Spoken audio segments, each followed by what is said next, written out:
Vamos começar falando sobre perdão, amor e respeito. Nós não vamos separar os assuntos, porque são assuntos interligados, relacionados um com o outro. Nós vamos fazer da seguinte maneira: nós vamos ler uma série de versículos. Eu acho que aqui não é uma novidade.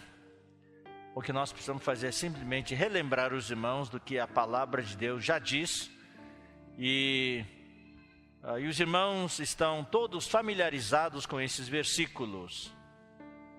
Só que nós vamos dessa vez escrever com um pouquinho mais de detalhes, chamar atenção para alguns pontos. Às vezes a gente lê os versículos, passa por alto dos versículos e nós não entramos nos detalhes.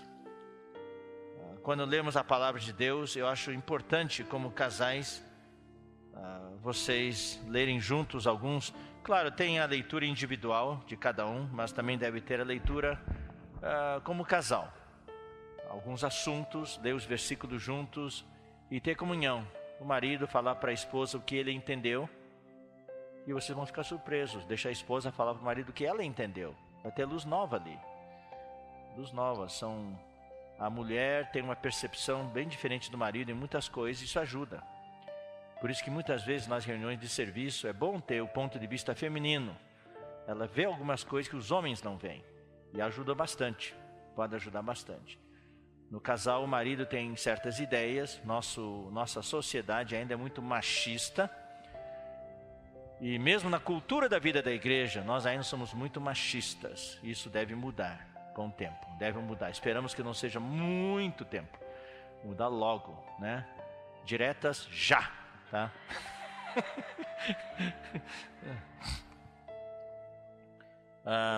Nós precisamos da porção das irmãs. É muito importante essa cooperação. Então vamos começar com o perdão, daí nós vamos compartilhando os outros juntos.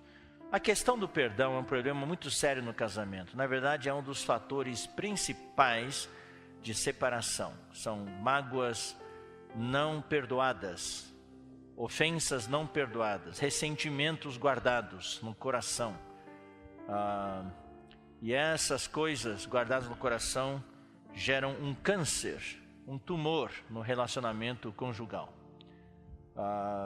Muitas vezes marido e esposa se ofendem e é inevitável que se ofendam, especialmente depois que o casamento envelheceu, não houve renovação. Por isso fico tocado quando hoje, né, o Percy e a Solange renovaram os seus votos. É bom renovar os votos na frente dos outros. Eu vi a Solange chorando, né, e essas lágrimas comovem a gente. Então, as irmãs geralmente são mais sensíveis e é importante renovar os votos. Hoje isso está mais em voga, a renovação dos votos do casamento, ter até cerimônias na vida da igreja, em que eu assisti uma vez 2 casais renovando votos no mesmo dia, com numa cerimônia solene da igreja, numa noite, os irmãos convidados, depois teve um jantar, renovando os votos. Isso é bom. Não deixar o casamento envelhecer. E essa renovação vem através de palavras, através de gestos e atitudes. Então, uma das coisas que mais mata o casamento é a familiaridade. Daí os modos deixam de existir, a cortesia deixa de existir. Quando namoravam, quando noivavam, no primeiro ano do casamento, o marido abria a porta para a esposa e fechava. Hoje não, hoje a esposa tem que abrir a porta para o marido. Então, as coisas mudam. Nós precisamos manter esses pequenos gestos de amor. Isso tem muito significado. E claro, procurar ofender o menos possível um ao outro. Muitas vezes, quando tem brigas severas, palavras são faladas que mais tarde se arrependem. É aquele famoso exemplo, né, que todo mundo já conhece, mas não custa repetir. É muito fácil dizer: me desculpa, me perdoa porque eu falei. É que nem uma pessoa lá, uma criança, né? Uma criança fala um monte de coisa para os pais e tudo. Daí um dia o filho realmente se dá conta do que falou, daí pediu perdão para os pais pelo monte de coisas que o filho falou para o pai, depois de tantos anos. Daí o pai levou o filho lá para trás e mostrou um morão de cerca lá, com um monte de pregos cravados nele, grampos, pregos e assim por diante. Daí ele foi lá, o pai e arrancou tudo. Falou, você pediu perdão, então eu arranquei tudo já. Mas daí olha pro pedaço de madeira, todos os furos estão lá, as marcas ficam. Você pode pedir perdão, achando que está tudo resolvido, mas as marcas ficam, as feridas ficam. E essas feridas são difíceis de ser curadas, difíceis. Tem gente que nunca mais consegue se curar, por causa das palavras faladas. Então, não pense que é fácil recolher as palavras. Outro exemplo, você corta um travesseiro de plumas e solta todas as penas no ar. Pronto, é o que você falou, está tudo no ar. Agora recolhe as plumas, não consegue mais recolher. Então, quando nós temos uma vida a dois, tem que tomar muito cuidado com o que a gente fala. Muito cuidado. E nós sabemos que o perdão significa esquecer também. Você não perdoou se você não esqueceu. O famoso ditado chinês, enterra o cachorro com o rabo de fora. Então, eu perdoei, eu esqueci. Mas daí, fui no quintal do fundo, o cachorro já está morto, matei o cachorro, tá? Mas quando enterro, deixo a ponta do rabo de fora. Até quando precisar, eu sei onde arrancar o cachorro de novo. E daí vou lá e arranco o cachorro e mostro o esqueleto inteiro. Você lembra, 30 anos atrás você fez isso? Eu já te perdoei. Perdoou, mas enterrou com o rabo de fora. Essa é a sabedoria milenar chinesa. Tá? É o que existe. Difícil esquecer. Você acha que esquece, mas não esqueceu não. Você acha que perdoou, mas não perdoou. O verdadeiro perdão é quando esquece. É o que a Bíblia fala. Jesus, quando nos perdoa os pecados, Ele nos lava, nos purifica de todo o pecado, de toda injustiça. Nos perdoa os pecados e nos purifica de toda injustiça. E Deus fala no Antigo Testamento, assim como dista o Oriente do Ocidente, assim também com relação aos seus pecados. E Deus se esquece. Deus é todo poderoso, mas tem uma coisa. Ele tem amnésia, ele esquece, ele perdoa e ele esquece. Daí fala, você lembra, Deus, que eu fiz aquilo lá 30 anos atrás? Deus fala, não estou lembrado, eu não me lembro. Deus, quando perdoa, ele esquece mesmo. Então assim deve ser entre nós. Vamos ler então Mateus capítulo 6, versículo 12. Mateus capítulo 6, versículo 12.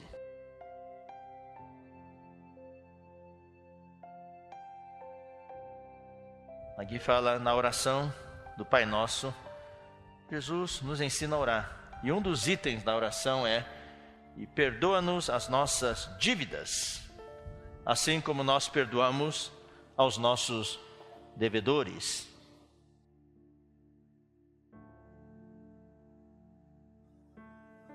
As ofensas são como dívidas. Então aqui fala das nossas dívidas com o nosso Pai. As nossas ofensas para com o nosso Pai. Quando era pequeno, eu cursei escola de padre, ginásio e colégio La Salista, dos irmãos La Salistas. Daí tinha aula de catecismo e depois, claro, daí veio o pastor, daí começou a ter aula de religião do pastor luterano. Mas enquanto eles não tinham começado ainda as aulas de religião para os evangélicos, era obrigatório participar das aulas de catecismo. Daí eu me lembro que o Papa mudou essa oração. Assim, perdoa-nos nas nossas ofensas. O católico ora assim como nós temos perdoado a quem nos tem ofendido. Então, o pecado aqui é uma ofensa, é uma dívida que nós temos para com Deus. E Cristo pagou toda essa dívida na cruz por nós. Nós sabemos disso. Então, a condição para Deus nos perdoar as nossas dívidas, nossos pecados, nossas ofensas, é nós perdoarmos também aos nossos devedores. Então, se nós podemos perdoar a outros, quanto mais, irmãos, nós devemos perdoar ao nosso cônjuge, né? Das ofensas que temos. Vamos ler o versículo 14 e 15. Por quê? Porque olha só, de toda a oração do Pai Nosso, Jesus, depois da oração, voltou para tocar de um dos itens da oração. Não é interessante isso? Na oração do Pai Nosso, ele falou: Pai Nosso que estás nos céus, santificado seja o teu nome, venha o teu reino, faça-se a tua vontade, assim na terra como no céu. O pão nosso de cada dia nos dá hoje. Então falou da questão do pão, das nossas necessidades, falou da questão das ofensas, das dívidas, falou da questão da tentação. Mas depois que ele terminou, pois teu é o reino, o poder e a glória para sempre, amém. Daí ele volta e fala, repete um dos assuntos. Porque se perdoardes aos homens as suas ofensas, também vosso Pai Celeste vos perdoará. Se porém não perdoardes aos homens as suas ofensas, tampouco o vosso Pai vos perdoará as vossas ofensas. Aqui nos mostra que o perdão que o Pai nos concede dos nossos pecados, das nossas ofensas, está condicionado a nós perdoarmos os outros. Sabia disso? Você muitas vezes ora, Senhor, me perdoa, e você sai tranquilo achando que obteve o perdão. Mas você sabia que se você não perdoou alguém, o seu pecado não foi perdoado? E é por isso que tem muita gente com depressão hoje. For analisar a fundo, isso eu confirmei com psicólogos e psiquiatras, profissionais de renome. Eu disse, eu tenho um sentimento de acordo com a palavra de Deus, que é assim, eles falaram, Ezra, você está certo, é isso mesmo. Muitas depressões, muitos casos de depressão que nós temos. Vamos falar da vida da igreja. É porque no fundo, o irmão ou a irmã que entra em depressão, guarda um monte de rancores, ressentimentos, mágoas não perdoadas de outras pessoas. Especialmente do marido, da esposa. Nesse ponto as irmãs são mais sensíveis. Conheço um irmão bem diferente. Isso foi anos atrás, eu ficava hospedado na casa deles, a esposa estava em profunda depressão. Daí um dia, no jantar, a esposa desabafou. Falou que o marido fez uma coisa para ela 30 anos antes e ela nunca perdoou. Daí eu aproveitei e falei sobre a importância do perdão. Daí, pela graça de Deus, ela conseguiu superar a questão e perdoou. E ela saiu da depressão. Saiu da depressão, não precisa mais tomar remédio. Então, isso é um assunto muito importante. Isso também tem consequências sobre os nossos filhos. É uma coisa invisível, mas está lá. Os filhos sentem. Os filhos sentem. Então é importante nós perdoarmos. Se nós perdoarmos aos homens as nossas ofensas, não falo de qualquer ser humano não. Eu acho que muito mais no casamento, marido e esposa devem procurar se perdoar. E o perdão, irmãos, vem de quê? Vem do amor. Agora, se realmente o casamento envelheceu e não tem mais amor, daí fica difícil. Por isso que é importante, está tudo ligado, irmãos, a renovação do nosso amor. Não deixar o nosso amor envelhecer. Nós cantamos para o Senhor, Senhor, renova o meu amor. Não é verdade? No casamento também. Com nossos filhos também. Eles têm que sentir que o nosso amor para com eles não é um amor velho, antigo, mas um amor sempre novo. Vamos ler Mateus capítulo 18. Mateus capítulo 18, versículos 21 e 22. Esse item, esse assunto é importante para o Senhor, porque Ele repete isso muitas vezes nos evangelhos. Isso mostra a importância da questão do perdão. Capítulo 18, versículos 21 e 22. E eu não sei se eu estou certo a quem Pedro se referia quando ele fez essa pergunta. Será que é algum irmão? Será que é um dos discípulos? Vocês sabem, né? Quem já fez SEAP aqui? Levante a mão. Ó, no SEAP, que é como parecido. Jesus tinha um pequeno SEAP lá, na verdade. Jesus tinha um SEAP com 12 alunos, 12 discípulos. E no SEAP tem muitas ofensas. Eu não sei qual discípulo ofendeu Pedro muito, e Pedro perguntava, né? Pedro, então, aproximando-se, perguntou ao Senhor, a Jesus: Senhor, até quantas vezes meu irmão pecará contra mim que eu lhe perdoe? Até 7? Respondeu-lhe Jesus: não digo que até 7, mas até 70 vezes 7. Será que foi de algum irmão mesmo? Ou será que ele deu uma indireta assim, falando da esposa dele? Quantas vezes minha esposa vai me... Deu uma disfarçada, né? Porque uma vez também eu fui picado por uma cobra na mão aqui. Essa é outra história, não vou desperdiçar o tempo de vocês. Uma jiboia. Eu fui pegar lá no SEAP de Sumaré da Estância. E eu errei na técnica. E dei folga no pescoço da cobra. Se forem pegar uma cobra, nunca deem folga no pescoço. Essa é a grande lição que eu aprendi. Daí a jiboia deu a volta e jorrou sangue, de verdade. Arranquei assim o sangue, esguichou assim. Daí eu liguei lá para o centro de urgência de picadas de animais peçonhentos. Daí eu falei: tem uma pessoa aqui que foi picada por uma jiboia. Eu não falei, eu fui picado. Eu tenho uma pessoa aqui. Então Pedro também. Até quantas vezes meu irmão pecará contra mim? Eu acho que ele queria dizer minha esposa. Eu acho que se aplica muito bem, porque só marido e esposa pode ofender ao outro 70 vezes 7 vezes. Todo dia tem uma ofensa. Todo dia. Eu não sou uma pessoa paciente, especialmente, não me peçam para ensinar uma coisa para vocês. Se você aprender logo, for um geniozinho, eu fico feliz. Mas se você tiver dificuldade de aprender, eu perco a paciência. Minha esposa tem dificuldade com coisas técnicas, especialmente computação celular. Eu perco a paciência. Daí começa ensinando com paciência. Então faz assim, faz assim é que você quer.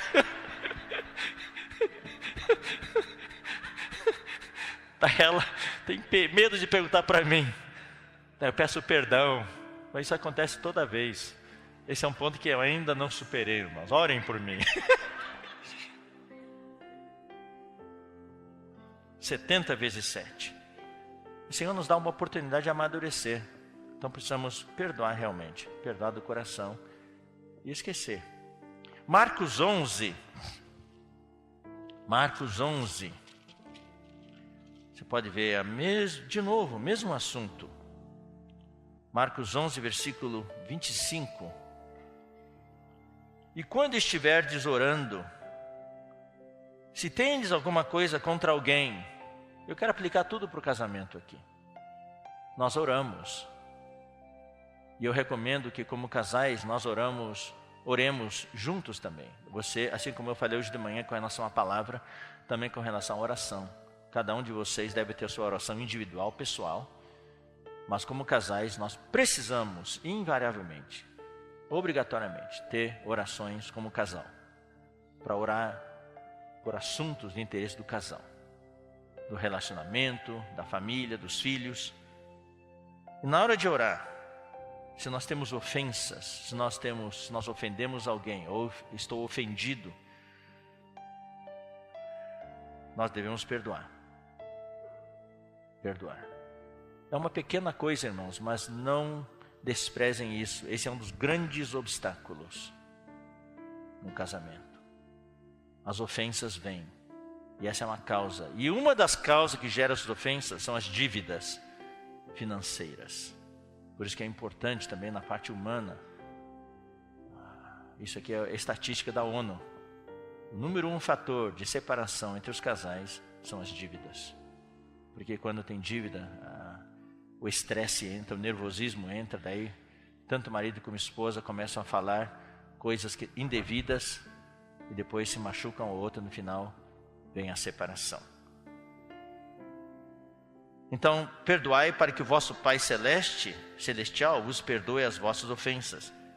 Mas daí repete de novo: mas se não perdoardes, também o vosso Pai celestial não vos perdoará as vossas ofensas. Isso aqui é para começar, irmãos, para mostrar a importância do perdão. É muito importante. Se nós não fizermos a manutenção do casamento com relação às ofensas e não tivermos esse poder de perdoar, o casamento vai ser danificado, vai se prejudicar.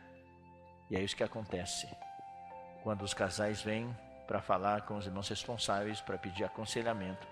Muitas vezes já vem com o coração duríssimo. E uma das coisas que endurece o coração são as mágoas. As mágoas ficam lá dentro e empedram, o coração fica empedrado, duro. Daí não tem mais. Chega um momento que não consegue mais perdoar, por mais que queira, por mais que deseje. Daí fica irreversível a situação praticamente, a não ser que Deus intervenha com um milagre. Com muitas toneladas de dinamite para dinamitar aquela pedra. Lucas capítulo 7. Lucas capítulo 7, versículos 41 a 43.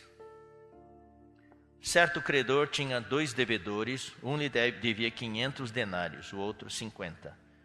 Não tendo nenhum dos dois com que pagar, perdoou-lhes a ambos. Qual deles, portanto, o amará mais?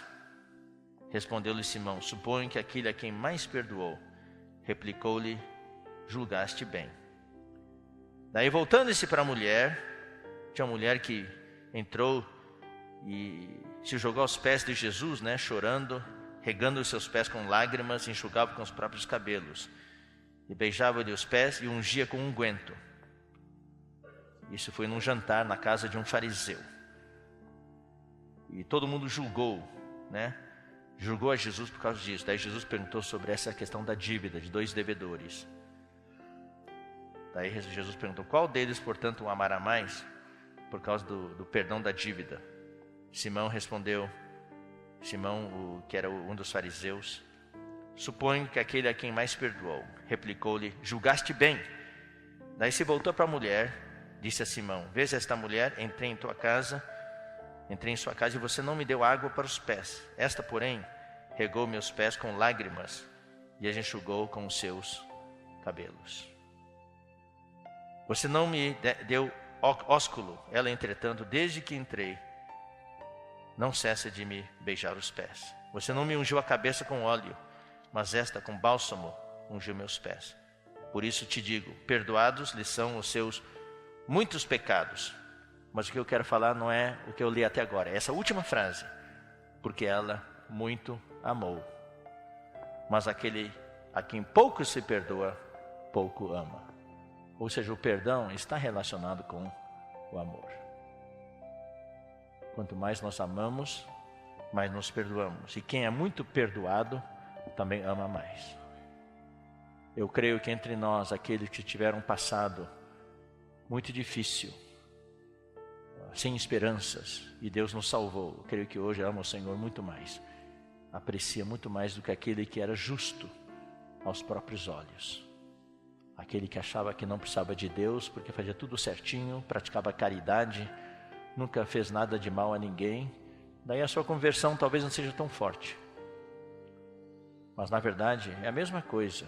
Mesmo uma pessoa que andou certinho, direitinho a vida inteira, quando nós somos tocados pelo verdadeiro amor de Deus, nós apreciamos e agradecemos o Senhor pela salvação dele. Então é o amor que nos leva a perdoar. E quando nós nos sentimos perdoados, nós amamos mais ainda. Então, esse amor entre o casal, esse amor é cultivado através do perdão. Uma boa maneira de cultivar o amor é perdoar. Então, aquele que perdoa, ele perdoa porque ama. E quem é perdoado também ama, porque se sentiu perdoado. Olha, eu vou dizer uma coisa, irmãos. Não tem nada mais encorajador, que nos conforta, consola mais, do que saber que eu ofendi alguém gravemente, mas a pessoa me perdoou. Isso realmente nos consola, nos dá esperança, nos encoraja bastante. 2 Coríntios 2:10. O perdão não é da boca para fora. O perdão no casamento, o perdão na igreja, nós estamos aplicando tudo para o casamento. O perdão deve ser algo sincero, feito diante de Deus. não é um perdão para as pessoas verem, mas é um perdão direto, que a gente faz diretamente para Deus. Aqui no capítulo 2, versículo 10 fala: a quem perdoais, a quem vocês perdoarem alguma coisa, também eu perdoo. Porque de fato o que tenho perdoado, se é que alguma coisa tenho perdoado, por causa de vocês eu o fiz, na presença de Cristo. Eu não sei quantos de vocês são mais antigos na igreja e fizeram um estudo vida de 2 Coríntios com o irmão Lee. Esse foi um dos versículos que mais me impressionou e ficou gravado no meu coração até hoje. Quem participou? Quem se lembra do que eu vou falar agora? É perdoar alguém no índice dos olhos do Senhor. Todos os olhos têm um índice, um sinalizador. A criança é expert nisso. A criança sabe que não pode mexer. Não pode mexer. Papai falou para não mexer, mas ela, se você não quer que a criança mexa, não fala para ela para não mexer. Se você fala, não mexa naquilo, daí que ela quer mexer mesmo. Romanos capítulo 7. Tá? O que eu quero fazer eu não faço, mas o que não quero fazer, isso faço. Uma criança entende isso desde pequeno. Daí não quer mexer. Daí o que ele faz? Ele faz assim, ó. Ele vai pegar o dedo assim e olha para o olho do pai. Isso é mexer olhando no índice do olho do pai.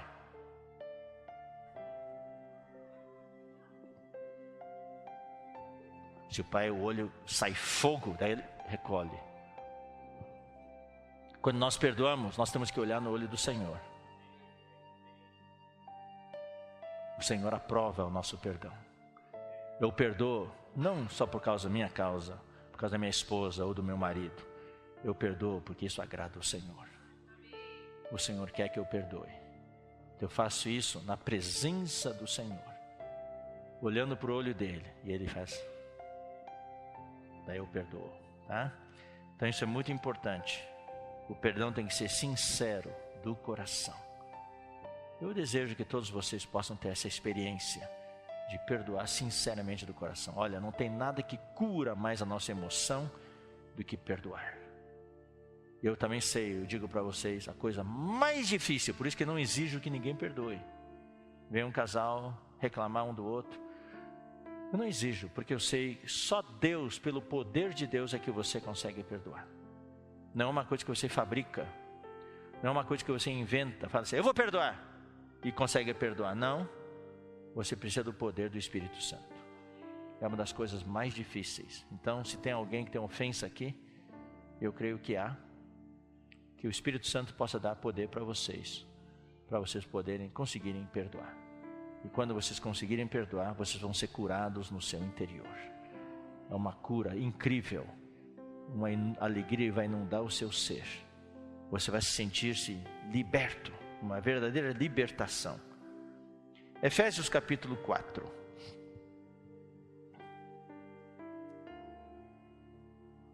Por enquanto só falamos do perdão e amor. Nós vamos falar também do respeito. Efésios capítulo 4, versículos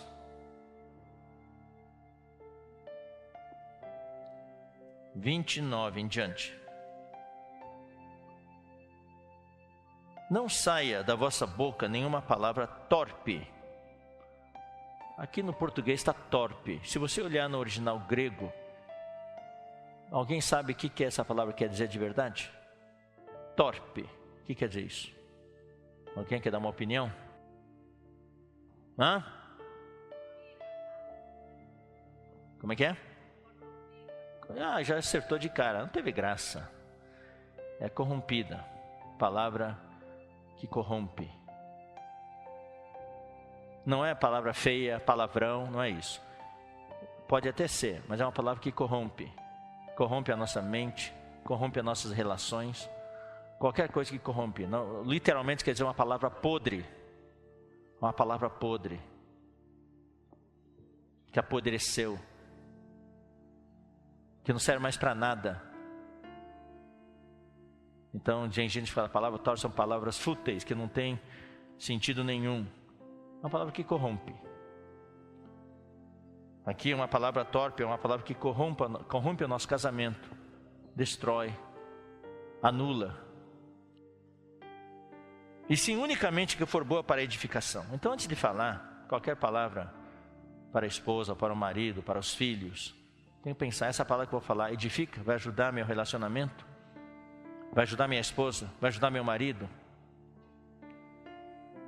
Vai ajudar meus filhos? Se for corromper a mente da pessoa. Muitas vezes nós falamos coisas para os nossos filhos na raiva, assim, fala um monte de coisas, depois a gente esquece, mas para o nosso filho ele não esqueceu não. Aquilo fica gravando. Seu imprestável, seu fracassado. A criança pensa, eu sou um imprestável, eu sou fracassado. No futuro, quando crescer, ele vai ter problemas psicológicos. Porque a mamãe falou para ele, o papai falou para ele 1727 vezes. Você é um fracassado, você é um imprestável. Corrompeu a mente dele. Então marido e esposa também. Eu já assisti brigas de casais, tive o infortúnio de assistir briga de casais. Participar ali. O marido fala assim, eu quero que você morra. Esposa, eu quero que você saia aqui, pega o carro e o carro bate e você morra. E se tivesse acontecido? Eu vou me separar de você agora. Vamos lá no cartório agora. Puxa.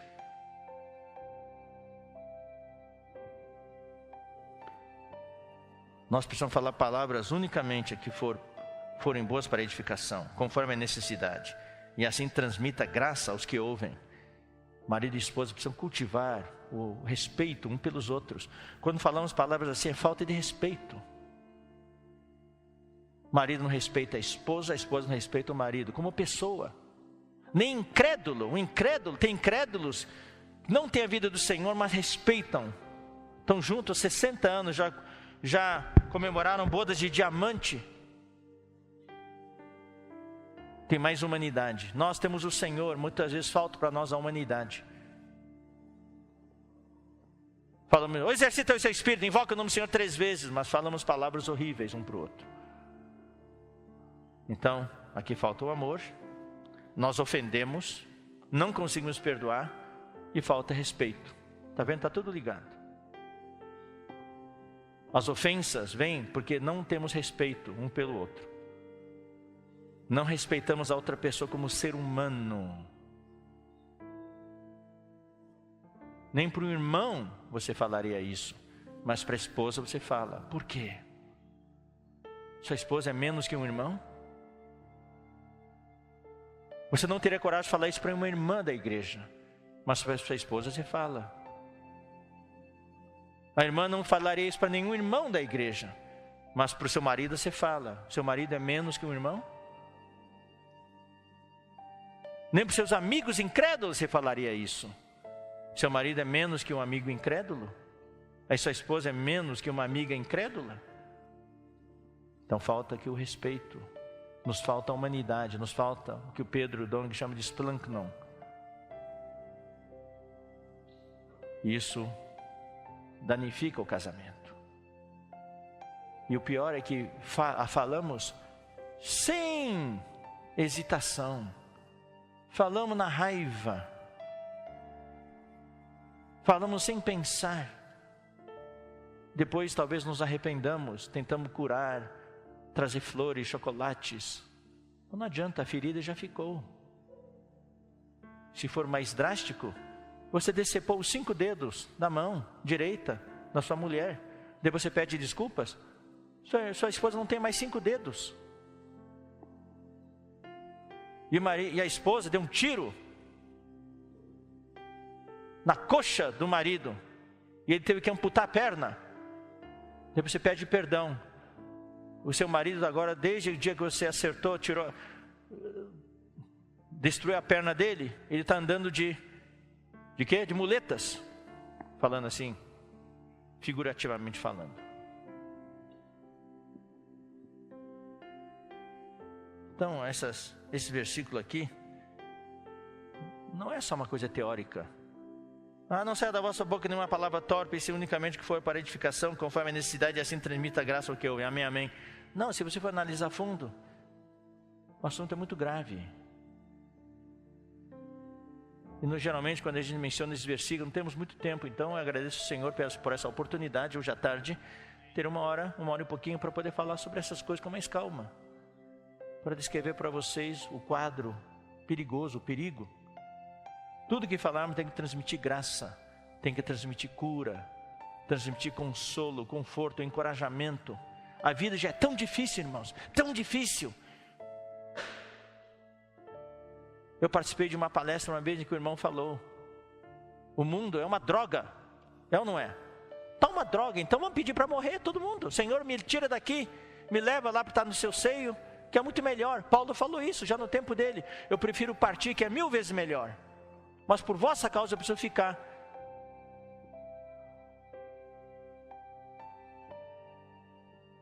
Todos nós falamos de arrependimento.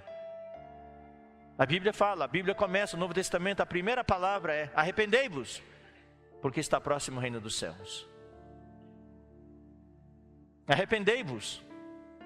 Metanoia. Para nós, arrependimento é chorar o pecado cometido, chorar o erro cometido. Senhor, me perdoa porque eu errei aqui, Senhor, me perdoa aqui porque eu pequei. Mas a palavra grega é muito mais do que isso. Quando o Senhor falou, é muito mais do que o pecado. O Senhor está falando de uma atitude. Tem que mudar a atitude. Não é pedir perdão pelo que você fez, não é o seu ato, é a sua atitude. Arrepender-se é mudar a cabeça. Metanoia, meta é mudança, noia é a maneira de pensar. Mudar sua atitude, dar meia volta. Mudar sua maneira de pensar, sua maneira de agir. Não é o que você fez, o que você fez é fácil. Passa um sabão, foi embora. Mas é a sua atitude. Está com ele há décadas e não muda.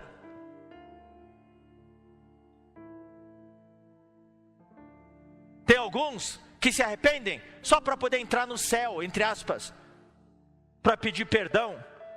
Mas tem outros casais que se arrependem de verdade, mudam essa atitude, não para ir para o céu, não para ir para o reino de Deus, mas trazer o reino de Deus aqui para a terra. Trazer o reino de Deus para o seu casamento, para mudar vidas, afetar a vida de outros. É esse arrependimento que eu quero. Não é me arrepender para entrar no reino um dia, é me arrepender o suficiente, ter uma mudança de atitude, mudar minha cabeça, mudar minha maneira de pensar, de ser, para trazer o reino de Deus para minha família, para o meu casamento e mudar a vida de outros. Mudando a minha vida primeiro, porque se eu não consigo nem mudar a minha vida, como é que eu vou mudar a vida de outros? Eu preciso experimentar um milagre.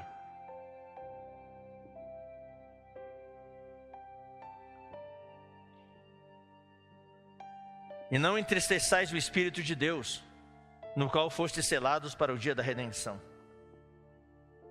Quando falamos coisas assim, o primeiro que se entristece não é a esposa, não é o marido, é o Espírito Santo. Ele selou a você e sua esposa, você e seu marido, para o dia da redenção.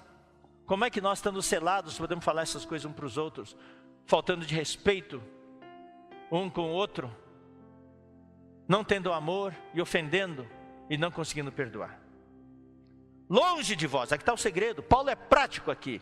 Paulo no capítulo 4 não é mais Paulo doutrinário com a visão celestial. Ele está tocando assuntos práticos. Embora Paulo não tenha casado, mas ele sabia das situações. Deus revelou para ele. Longe de vós toda amargura. No casamento é muita amargura. Amargura que é ressentimento, rancor, mágoa. São as 3 palavras sinônimas que corroem o casamento como um câncer. Aparentemente está tudo bem, lá no fundo, você fez isso para mim, não te perdoo. Amargura, cólera, raiva, explosões de raiva e ira e gritaria. E daí, quando perde o controle, vem blasfêmias. Mas não pense que nós não falamos blasfêmias. Tem muitas coisas que a gente fala, é blasfêmia para Deus. A gente ofende Deus. Deus fica com o coração cortado que um filho dele, uma filha dele, possa falar isso para o seu esposo, para a sua esposa. E depois separam. e bem assim toda malícia. Antes sede uns para com os outros benignos, compassivos. Aí vem as virtudes de Cristo. Eu estou aplicando todos os versículos para o casamento, que é o relacionamento mais íntimo na vida da igreja. Amanhã de manhã, na primeira parte, da parte da manhã, nós vamos mostrar que o relacionamento mais importante para Deus é o de marido e mulher. É mais importante ainda do que relacionamento família e igreja. Deus se importa primeiro com o relacionamento marido e mulher. Você acha que o meu relacionamento com a igreja vem antes do marido e mulher? Não. O meu relacionamento com Deus é importante. Depois marido e mulher. Depois a família com a igreja. A família com a igreja vem em terceiro lugar.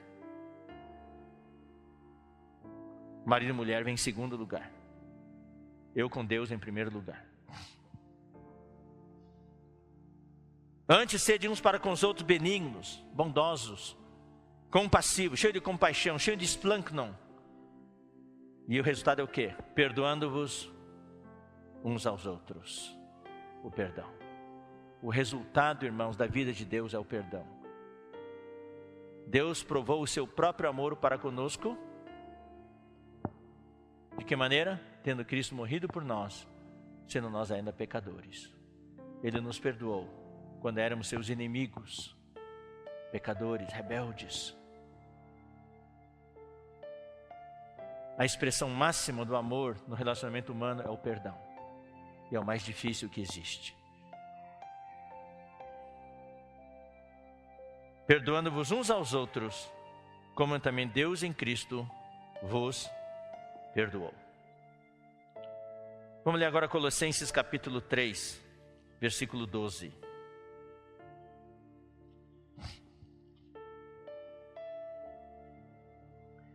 Revesti-vos, pois, como eleitos de Deus, santos e amados, de ternos afetos de misericórdia, do splanknon, essa é a palavra grega. E esse splanknon tem como expressão a misericórdia, a bondade, a humildade, a mansidão e a longanimidade. É isso que nós precisamos no casamento. Nós precisamos mais de bondade, ternos afetos de misericórdia é o splanknon. São os sentimentos mais tenros que brotam lá do nosso interior. Esses são as entranhas de Cristo que tem dentro de nós. E a expressão disso vem através da bondade. No nosso relacionamento conjugal, marido e mulher, no café da manhã, no almoço, nas conversas, no carro. A expressão deve ser bondade. Humildade. Humildade denota respeito. O marido não precisa sempre estar na frente. O marido não precisa estar sempre impondo as coisas. O marido pode ser humilde também, respeitando a opinião da esposa, aceitando o que a esposa fala. E vice-versa. Mansidão. O marido não precisa se impor sempre gritando. É uma virtude muito bonita ser manso. E a mulher também. Tem algumas mulheres que não são muito mansas. Então, de vez em quando, se a mulher puder diminuir em 7 o grau de estridência no seu falar, seria muito bom. Longanimidade. É paciência, ter um longo ânimo, não perder a calma, como eu perco quando ensino minha esposa. Ser longânimo. Ter longanimidade. Suportai-vos uns aos outros. Realmente, eu preciso aguentar-nos uns aos outros. É isso que quer dizer? Não. Suportar, infelizmente, em português, quer dizer uma coisa. Eu não te suporto mais. Quer dizer, eu não te aguento mais. Não é nesse sentido. Suportar é o que existe no português. Vem do inglês support, software. Vem que você compra um software ou compra um equipamento, daí eles dão suporte para você. Na verdade, traduziram errado. É apoio. Tá? Mas, traduzindo literalmente do inglês, agora virou suporte. Que é o que a gente quer. Suporte quer dizer apoio, amparo. Dá uma força. Deem forças um para o outro. Amparem-se uns aos outros. suportar no sentido para não cair. A pessoa está tão desanimada que vai cair, daí a pessoa vem lá e suporta. Que nem um suporte de mesa, suporte de um quadro, suporte para segurar, para não deixar cair. Nossa vida atribulada quer nos derrubar. Então, nós precisamos ser o suporte um do outro. O marido escora a esposa escora o marido, um escorando o outro, um apoiando o outro, um dando suporte para o outro, para ninguém cair. É isso que tem que ser. A vida já está tão difícil, irmãos. Não vamos infernizar mais a nossa vida. A vida já está um inferno como está aí fora. Pelo menos em casa, eu espero que tenha um céu em casa. Eu ouço de irmãos, ó Senhor, Jesus fala assim, não vai para casa? Não, eu vou para casa o mais tarde possível. Por quê? Porque quando chegar em casa vai ser um inferno. Você saber que tem filhos, por que tem filhos de irmãos que ficam na rua até tarde da noite e não querem ir para casa? Sabia? A gente paramos para pensar? Ah, não, porque adolescente é rebelde. Não é não. Porque quando eles chegam em casa, eles experimentam o inferno. Eles querem evitar o inferno. Por causa da briga dos pais.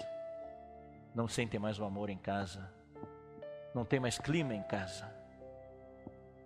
Então eles ficam na rua com os amigos. Aí que eles são influenciados negativamente. Aí que eles entram no mundo do pecado, das drogas e assim por diante. Então, irmãos queridos, suportando-vos uns aos outros, amparando uns aos outros. E vem a próxima frase: perdoai-vos mutuamente. Caso, Paulo é muito cavalheiro aqui, caso alguém tenha motivo de queixa contra outro. Então também vou dizer, se por acaso entre um marido tem alguma queixa contra a esposa, ou a esposa tem alguma queixa contra o marido, aqui em Brasília, no DF, acho que ninguém tem queixa um com o outro, né? Então, se houver, porventura, alguma queixa, alguma reclamação, vamos nos perdoar. Assim como o Senhor vos perdoou, assim também perdoai vós. Está vendo aqui, irmãos? O respeito está aqui, ó. Ternos afetos de misericórdia, de bondade, de humildade, de mansidão, de longanimidade. Suportai-vos uns aos outros, é o amor. Nós suportamos, nós amparamos, apoiamos, porque amamos. Perdoai-vos mutuamente, ao perdão. Esses três assuntos estão interligados, não tem como separar. Assim como o Senhor vos perdoou, assim também perdoai vós. Se vocês tiverem dificuldade de perdoar, é só se lembrar, puxa, eu não mereci o perdão, mas o Senhor me perdoou. Então não é uma questão de merecimento. O perdão, queridos irmãos, tem que ser incondicional. Não tem aquele hino incondicional? É um dos hinos com as melodias mais assim comoventes. Toda vez que eu ouço aquela música eu quero chorar.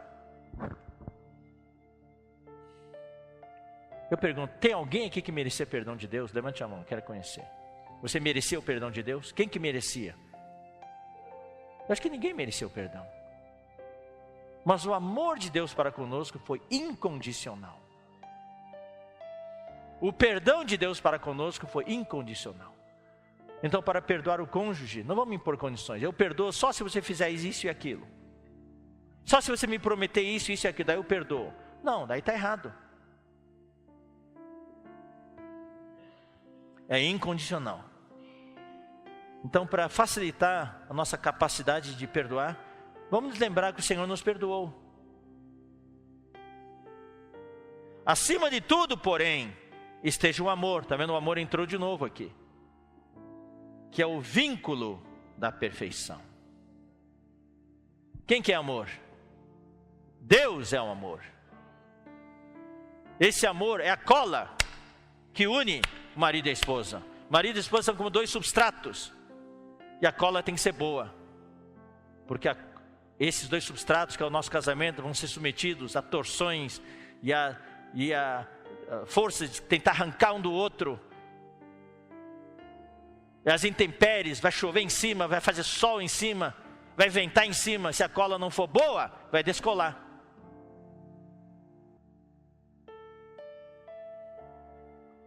Então muitos casamentos estão se descolando, em sentido negativo. O cara é descolado. Não, não é nesse sentido. É no sentido negativo. Vai descolar. A cola tem que ser boa. E a cola, a melhor cola que tem é Deus, que aqui é chamado de amor. Deus é amor. Acima de tudo isso, porém, esteja o amor, que é o vínculo da perfeição. E seja a paz de Cristo o árbitro em vosso coração. Se tiver de brigar, que ponha o árbitro para arbitrar a briga de vocês. E esse árbitro tem que ser a paz. A paz de Cristo. Não é questão de ganhar a briga, perder a briga. O meu tio, infelizmente, me deu um conselho péssimo quando ele se casou. Eu era bem jovem ainda, ele casou. Daí ele falou assim: Ezra, quero te dar um conselho. Quando você se casar, lembre-se, você tem que ganhar a primeira briga. Você estabelece o precedente. Péssimo conselho. Você pode ganhar a briga, mas perder a paz. Você sai dali, yes, ganhei. Mas tem paz? Você está morto por dentro. Seja a paz de Cristo o árbitro em vosso coração, a qual também fosse chamados em um só corpo, e sede agradecidos. Olha, eu vou dizer uma coisa, vamos ser agradecidos ao Senhor pela esposa que você tem. Vamos ser agradecidos ao Senhor pelo marido que você tem. Eu tenho um problema do qual já fui curado. Só vou usar como exemplo, tá? Minha esposa não aguentava. Onde eu passava, usava a gaveta, deixava a gaveta aberta. Eu não fechava a gaveta. Então minha esposa pode saber por onde andei vendo as gavetas abertas. Digamos que isso ocasione brigas. Ela nunca brigou comigo por causa disso. Mas você fala: Ezra, por favor, fecha as gavetas. Digamos que o marido e a esposa, por causa de briga, e daí o marido morre. E a esposa sente falta do marido. Brigava direto com ele por causa das gavetas.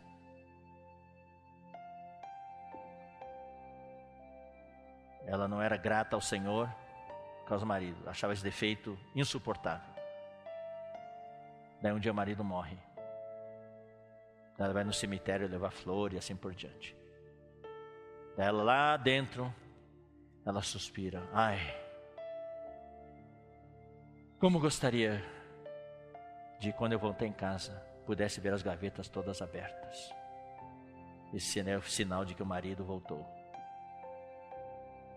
Então pequenas coisas nos irritam, nos separam, mas no final a gente sente falta. Vamos ser agradecidos ao Senhor pelo cônjuge que o Senhor nos deu. Que tal neste momento olhar para o seu cônjuge no olho e falar assim: eu agradeço ao Senhor por ti.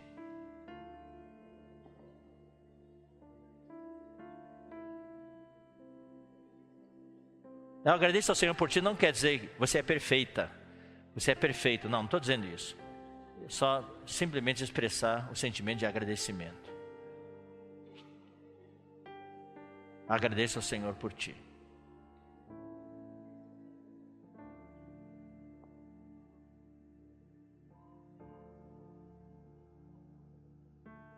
Habite ricamente em vós a palavra de Cristo. Aí vem uma parte espiritual.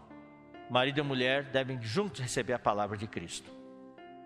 O nosso relacionamento humano é para limpar o nosso vaso, o nosso recipiente, para poder receber a palavra de Deus. O objetivo final é que vocês, como casais, sejam um vaso para receber a palavra de Deus.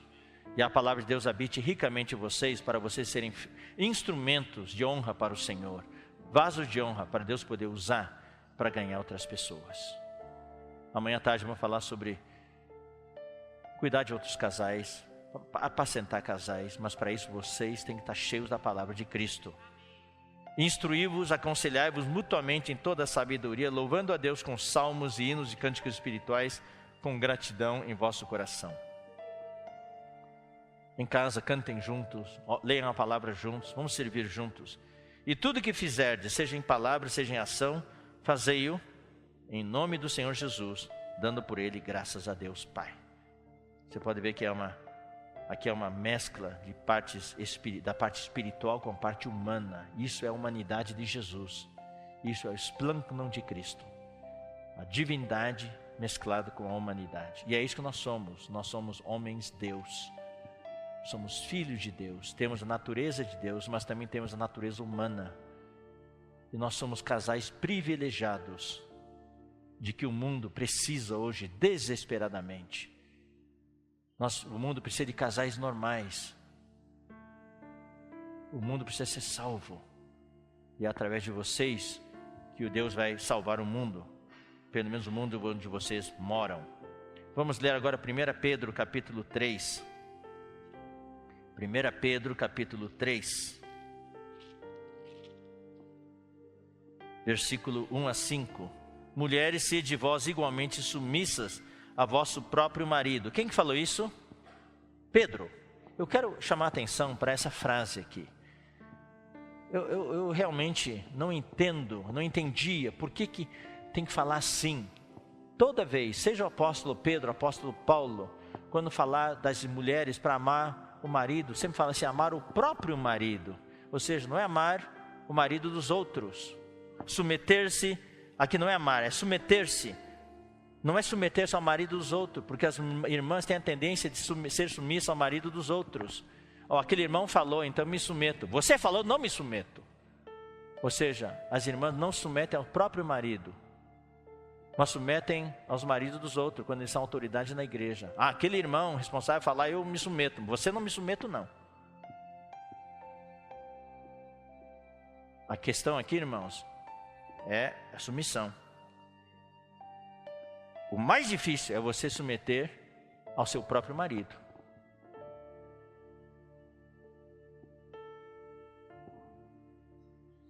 Para que, se ele ainda não obedece à palavra, seja ganho sem palavra alguma, por meio do procedimento de sua esposa. Então, o seu testemunho é importante em casa, para os seus filhos, para o seu marido, ainda mais se ele for incrédulo. Nós vimos hoje de manhã que Paulo falou, se o seu marido que é incrédulo quiser continuar morando com você, não se separe, mas seu testemunho deve ser bom para ganhá-lo. A observar o vosso honesto comportamento cheio de temor. E não seja o adorno da esposa o que é exterior, como frisado de cabelos, adereço de ouro, aparato de vestuário. Hoje, o mundo se caracteriza pela superficialidade. Tudo é supérfluo, superficial. Tudo coisa exterior. Ontem eu contei uma história lá no Guará, de um pai que levou um filho, um pai super rico, queria que o filho valorizasse as suas riquezas, levou o filho lá para visitar um primo pobre. No final o filho voltou e o pai perguntou para ele, aprendeu? Eu não vou contar a história. Aprendeu alguma coisa? Aprendi, pai. Que bom que você aprendeu. O que você aprendeu? Eu aprendi quão pobres nós somos. O filho do papai rico descobriu que eles eram muito pobres, porque a verdadeira riqueza não está no que nós temos, está aqui dentro. Como casais, você pode ter muita coisa por fora, carro, celular, roupas, um monte de coisa, uma conta bancária muito boa, mas por dentro pode ser pobre. Então não seja o adorno da esposa, o que é exterior. Uma mulher pode ser muito bonita por fora, roupas bonitas, cabelo bonito, tudo bonito, mas por dentro nada atraente. Depois o marido também não aguenta, não suporta.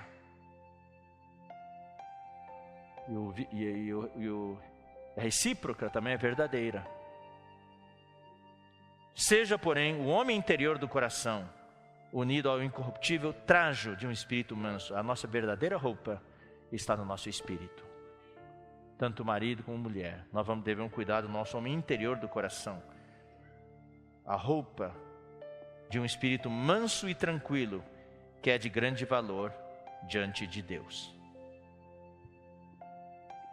Pois assim, foi assim também que a si mesmas se ataviaram outrora as santas mulheres que esperavam em Deus, estando submissas a seu próprio marido. Versículo 7. Maridos, vós igualmente vivei a vida comum do lar, com discernimento. O marido tem que participar também das coisas do lar, isso é o respeito. Em casa o marido tem que respeitar a mulher, ajudar a sua mulher em várias tarefas. Vamos acabar com esse negócio de machismo. Eu quero dar um testemunho. Em minha casa eu sou o lavador de louça. Eu gosto de lavar louça. Não é que eu gosto, mas eu gosto. Eu gosto. E eu lavo louça Muito bem. De vez em quando minha esposa reclama porque deixou uma manchinha aqui e tudo. Mas eu sou um bom lavador de louça. E não aguento ver a pia cheia de louça. Então eu vou lá e já lavo. Aliviando a minha esposa dessa carga. Aprendi um segredo, quero contar para vocês, viu, marido? Nunca deixe sua esposa mandar em você, viu? Nunca deixe sua esposa mandar em você. Fala assim, leva a roupa suja lá embaixo. Não, querida, não vou te obedecer. Se eu te obedecer, tô frito. Não vou levar a roupa lá embaixo, porque eu já levei roupa suja lá para baixo. E já lavei e já estendi. Daí a pouco, querido, vai lá recolher a roupa do varal. Não vou te obedecer. Se eu te obedecer, é o meu fim. Vai pegar a roupa. Não vou pegar, porque eu já peguei, já passei, já guardei no guarda-roupa. Tá vendo? Aprendam, maridos, a nunca obedecer sua esposa. Não deixe ela mandar. Entendeu?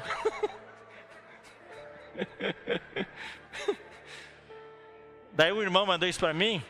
Daí eu disse, puxa, irmão, que conselho bom. Falar assim, realmente eu pratico isso todos os dias. Marido, vós igualmente viver a vida comum do lar, com discernimento. Com discernimento. Tudo tem que ter equilíbrio. E tendo consideração, aqui vem o respeito para com a mulher, vossa mulher, como parte mais frágil. A mulher, hoje existe um movimento feminista, inclusive está afetando muitos jovens, e na conferência de jovens agora em janeiro, isso vai ser um dos temas para ajudar as irmãs jovens. Esse movimento feminista, confundindo a cabeça de muitas irmãs.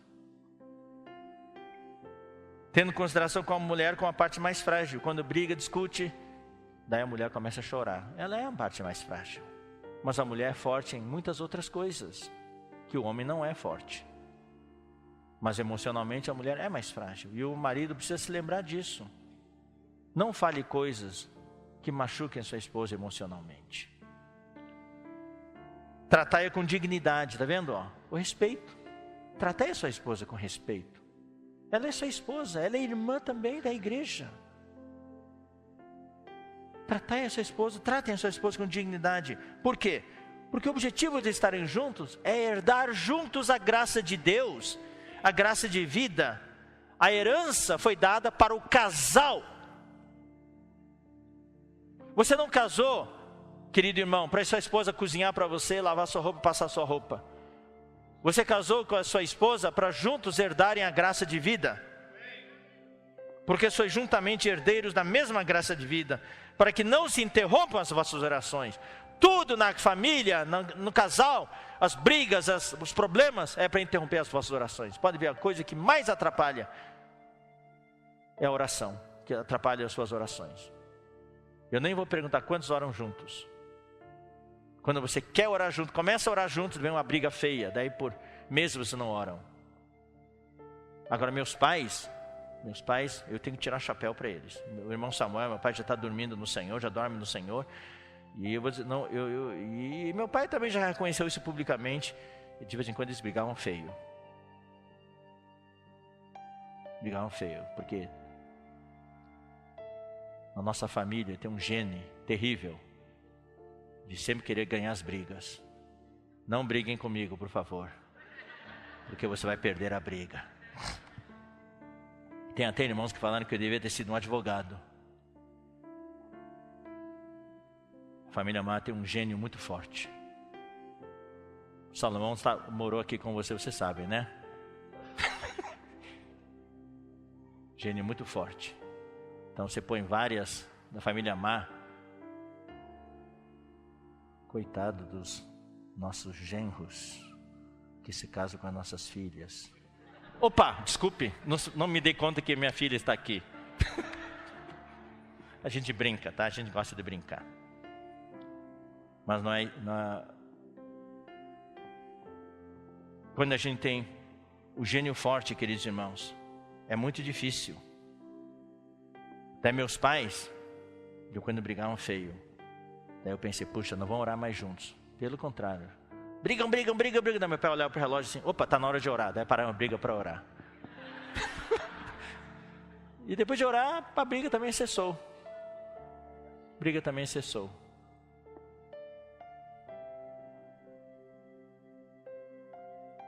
Então realmente nós estamos aqui para juntos herdar a graça de vida, para que as nossas orações não sejam interrompidas. Vamos ler Romanos 14. Romanos 14.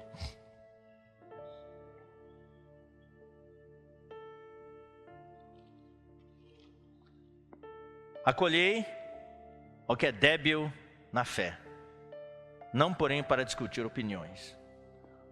No casamento, irmãos, nessa questão do respeito, amor e perdão, deve haver o acolhimento.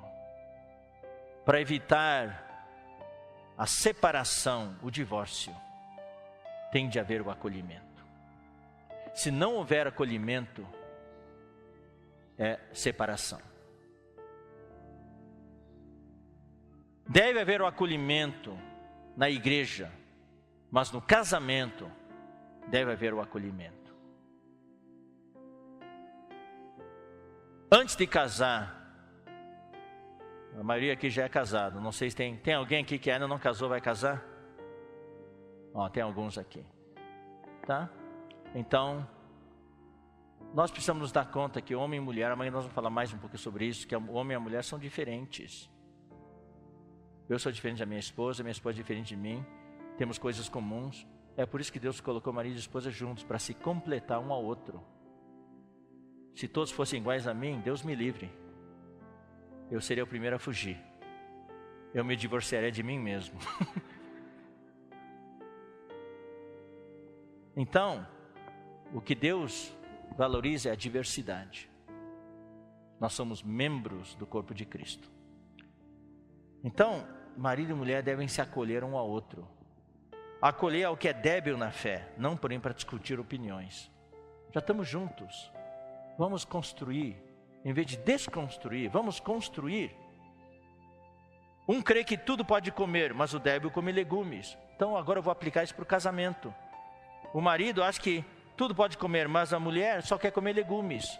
Não estamos falando de dieta, nem de coisas físicas. Estou falando de práticas, de costumes, de coisas que a gente faz. Quem come não despreza o que não come. Às vezes o marido despreza a esposa por certas coisas que ela faz. E o que não come, não julga e come. Às vezes a esposa julga o marido por causa de coisas que ele faz.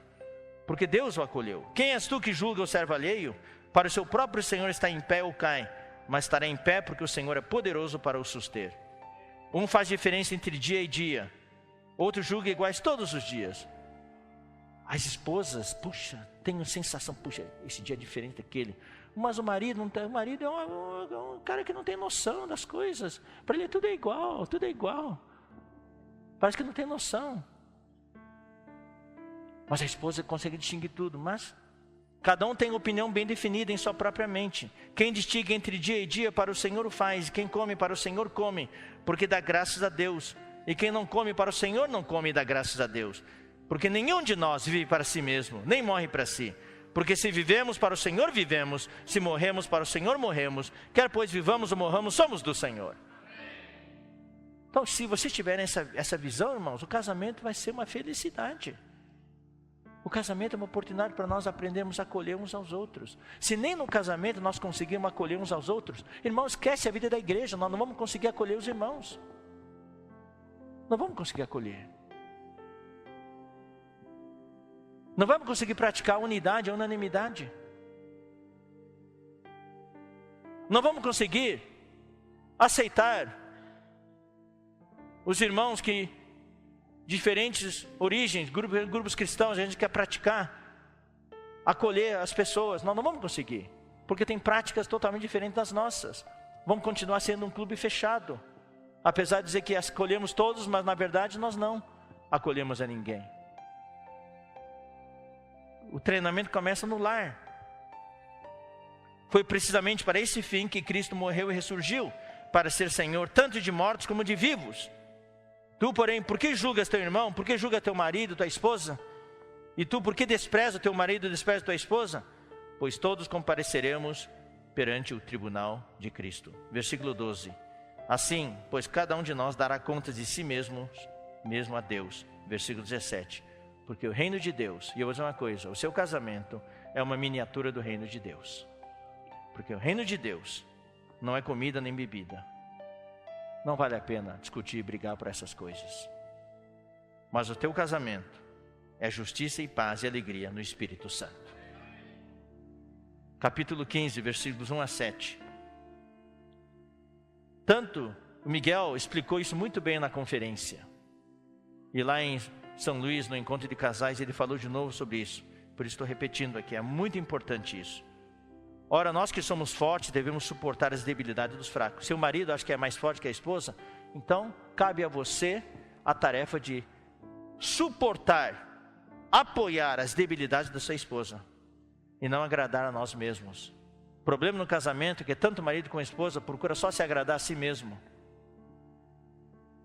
Se a esposa se julga mais forte que o marido, então a esposa tem de suportar as debilidades do marido. E eu vou dizer uma coisa, irmãos, tem casamentos nos quais o marido é mais fraco que a esposa. Tem. Isso não é crime. Deus colocou de acordo com a sua vontade soberana. Então acontece. Então tem casamentos nos quais o marido precisa do apoio da esposa. Mas o marido ainda é a cabeça, mas a esposa é o que apoia.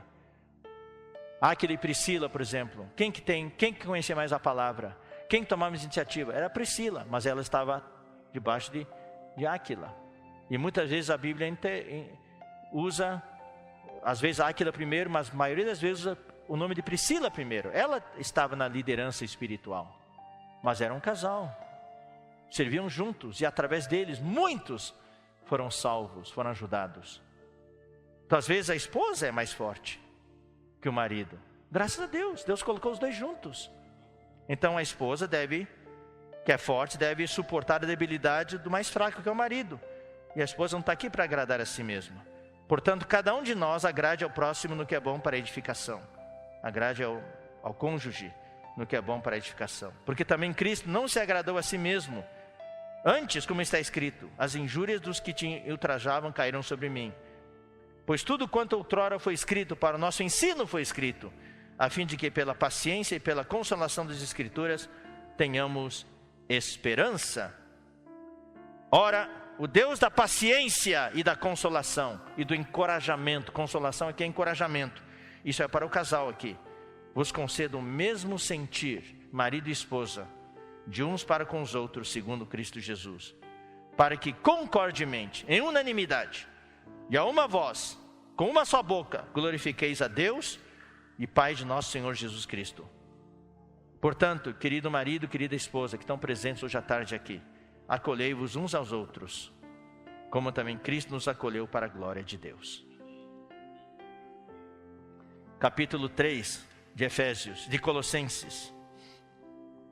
Estamos chegando ao final, tá? Por último, nós temos algo muito especial. Colossenses capítulo 3, versículo 18 a 20. Está vendo?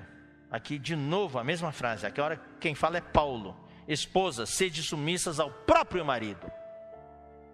Ele podia ter dito, esposas, sede submissas ao marido, que é o próprio marido. É uma coisa difícil. Como convém no Senhor. Maridos, amai a vossa esposa. Está vendo? Maridos, amai, aqui fala, não amai a própria esposa. Não, maridos, amai a vossa esposa. E não a trateis com amargura. Respeito aqui. Muitas vezes o marido trata a esposa com amargura. Cuidado, homens. Cuidado, varões. Para não ferir os sentimentos da sua esposa. Ela é frágil nisso. Uma vez que você fere os sentimentos, a cura vai ser demorada. Vamos tomar bastante cuidado, ser mais sensível nessa questão. Apesar de Paulo não ter se casado, ele sabia da situação. Filhos, em tudo obedecei a vossos pais, pois fazê-lo é grato diante do Senhor. Efésios capítulo 5, versículo 21. Essa é a parte final que nós vamos ler. E aqui tem bastante revelação. O Miguel compartilhou isso lá em São Luís e eu fui bastante ajudado. Tive muita luz e eu quero passar para vocês também. Capítulo 5, versículo 21. Sujeitando-vos uns aos outros no temor do Cristo. Esse é o princípio do casamento. Não é aquele princípio, maridos, Esposas, submetei-vos aos maridos, ao próprio marido. Esse é o princípio que rege a submissão. Na verdade, um casamento feliz é um casamento no qual a esposa se submete ao marido e o marido se submete à esposa. Tem momentos em que a esposa toma a frente. Ela está em condição espiritual melhor. A liderança no lar se alterna dependendo da condição espiritual. Teve uma época, eu já falei isso para vocês muitas vezes, que por causa de uma situação presente na minha vida, eu estava muito mal espiritualmente, não conseguia nem invocar o nome do Senhor. Nesses dias, quem estava à frente da minha casa era minha esposa. Eu me submeti a ela. Sem ela, minha família teria se esfacelado. Não sei se os meus filhos notaram ou não. Ela que me recuperou e me levou a voltar a poder invocar o nome do Senhor de novo. Ela tomou a frente. Nesse momento eu me submeti a ela. Não é uma questão do machismo. Eu sou marido, eu tenho que sempre estar à frente. Não, se eu não estou bem espiritualmente, eu passo o bastão para minha esposa. Assuma. É que nem dirigir. Quando eu estou com sono, não estou em condições, eu disse, querida, você dirige. Eu não estou com condições de dirigir. Daí ela pega o volante e eu durmo do lado. Eu sou marido, eu que tenho que dirigir. Não. Se eu estou com sono, não estou em condições, eu entrego. É que nem num submarino. Você sabe, né, da regra do submarino, né? Existe essa regra. Quando o capitão do submarino não está em condição emocional de liderar a tripulação, ele é obrigado a entregar o comando do submarino para o seguinte no comando. O imediato, eu acho que é o imediato. Tem que entregar para ele. Então, na nossa vida familiar também, sujeitando-vos uns aos outros no temor do Senhor, no temor de Cristo. Mas agora numa situação normal, daí vem o que vem em seguida. As mulheres sejam submissas ao seu próprio marido. De novo, ao seu próprio marido, como ao Senhor. Porque o marido é o cabeça da mulher, assim como Cristo é o cabeça da igreja. E sendo este mesmo o salvador do corpo. Eu vou ler tudo, daí eu volto para enfatizar alguns itens, tá bom? Daí nós vamos concluir. Como, porém, a igreja está sujeita a Cristo, assim também as mulheres sejam em tudo submissas ao seu marido.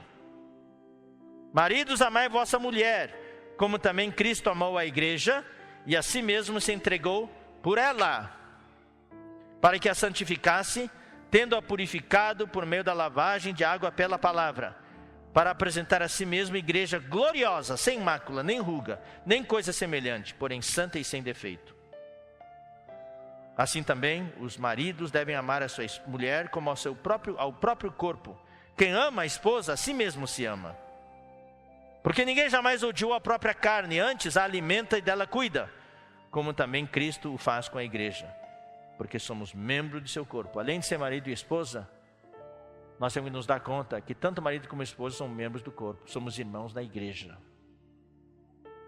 Eu já compartilhei isso muitas vezes com vocês aqui, inclusive na vida saudável. Temos irmãos que servem aqui, são diáconos, são presbíteros. Está acabada a reunião, forma fila para pedir oração, para aconselhamento e assim por diante. E a esposa tem que ficar esperando. A esposa vê a fila lá, o meu marido, puxa, é bem requisitado, ó, todo mundo formando fila lá para orar com ele. Olha como ele é paciente, bondoso, longânimo, humilde.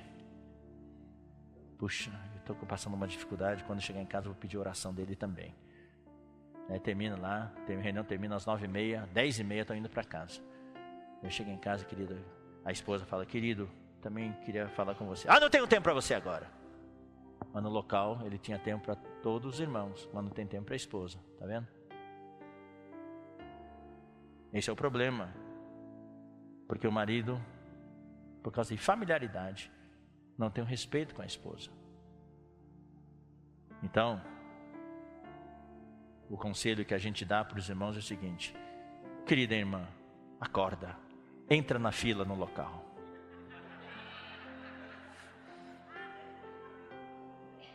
Daí você vai ser atendida com todo carinho, longanimidade, humildade, mansidão.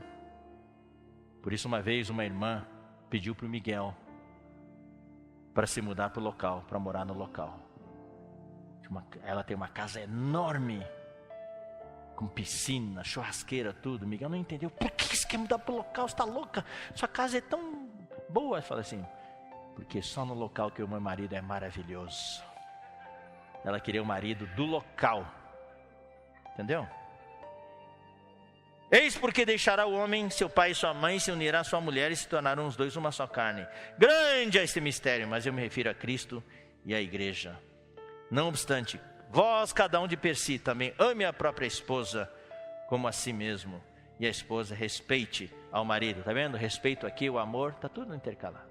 Agora eu quero voltar. Cabeça, o homem gosta de ser cabeça. Né, irmãos, homens? Não é bom ser cabeça? Graças a Deus pela ordem que Deus estabeleceu. Deus é a cabeça de Cristo. Cristo é a cabeça do homem. O homem é a cabeça da mulher. Não é bom?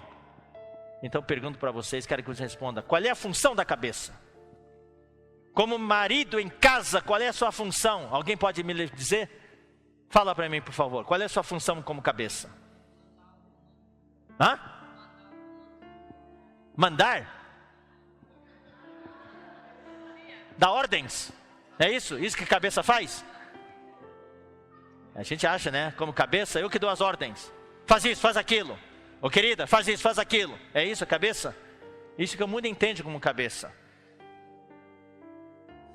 Então o Miguel mostrou lá, eu tomei nota, eu ruminei isso, tremendo.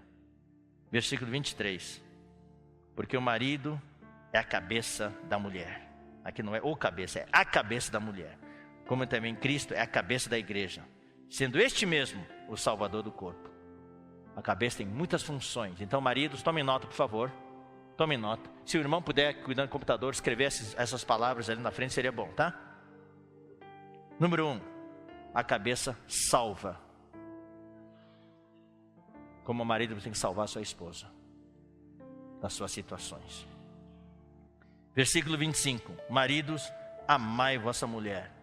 A cabeça ama.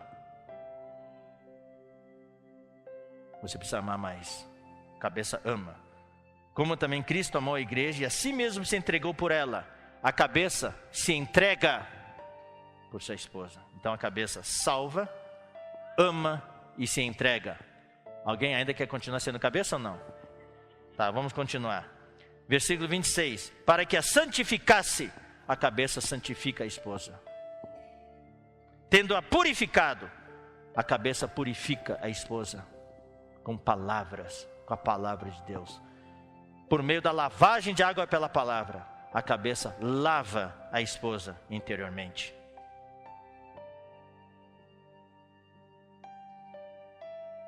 Versículo 29. Porque ninguém jamais odiou a própria carne, antes a alimenta. A cabeça alimenta a esposa e dela cuida. Por último, a cabeça cuida da esposa. Então aqui estão as funções da cabeça. A cabeça salva, a cabeça ama, a cabeça... Não escreveu aí os itens? Estou escrevendo, tá bom. A cabeça salva, a cabeça ama, a cabeça se entrega, a cabeça santifica, a cabeça purifica, a cabeça lava, a cabeça alimenta e a cabeça cuida da esposa. Eu vou repetir de novo. A cabeça salva a esposa, a cabeça ama a esposa, se entrega pela esposa, santifica a esposa, purifica a esposa, lava a esposa, alimenta a esposa e cuida da esposa. Mais alguém quer ser cabeça?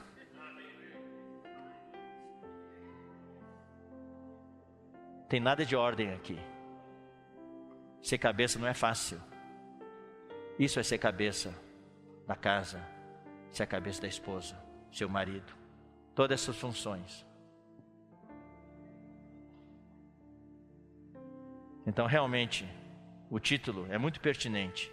A importância do perdão, do amor e respeito em nossa vida conjugal. E culmina no amor. O marido como cabeça, desempenhando todas essas funções. Salvando a esposa das suas situações, amando a esposa, se entregando pela esposa, santificando a esposa, purificando a esposa, lavando a esposa com a palavra, alimentando a esposa e cuidando da esposa. Então vocês têm todas essas tarefas para fazer até a próxima conferência de casais, tá bom? E vocês vão se avaliar, dar uma nota para vocês mesmos. E a esposa vão confirmar se a nota está certa. Os maridos devem colocar isso no papel. Não coloca no papel para se lembrar. E postar, colocar um quadro. As minhas funções diárias. Louvado seja o Senhor. Que o Senhor possa realmente cuidar de todos nós. E que em nossa família haja o perdão.